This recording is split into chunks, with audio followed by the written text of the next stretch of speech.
இது வந்து அது காசு வச்சு இது வச்சு கூட்டம் வச்சு கூட்டமும் கிடையாது, திரைப்படத்தில் நினச்சி அந்த ஆசையில் ஓடி வந்த கூட்டமும் கிடையாது. தமிழ் அப்படின்ற ஒத்த வார்த்தைக்காக நிற்கிற கூட்டம் இது என்றைக்கும் நிற்கும், என்றைக்கும் நிலச்சி இருக்கும். அதை வந்து நீங்களாம் விமர்சிக்கிறதுக்கு ஒன்றும் ஆகலை. நாம் தமிழர் என்றைக்குமே வந்து ஜெயிச்சு தீரும், அது போராடிக்கிட்டே இருக்கும். அடுத்த எலெக்ஷனுக்கு இதோட விவேகமாக இப்போயே போராட ஆரம்பிச்சுட்டு நின்று சண்டை செய்யும்.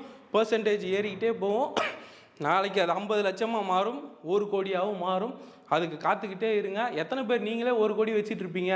தமிழ்நாட்டில் தமிழ் தேசம் 1 கோடி அடையாமல் அதுக்கு எந்த ஒரு இதுவுமே வராது. அந்த 1 கோடி அடையும். ஏன்னா நம்ம வார்த்தை விட்டு அப்படி இது பண்ண விரும்பலை. வரும், அது நடக்கும், அதுக்கான அங்கீகாரமும் கிடைக்கும், ஆட்சியை பிடிக்கும் அப்படின்றது தான்.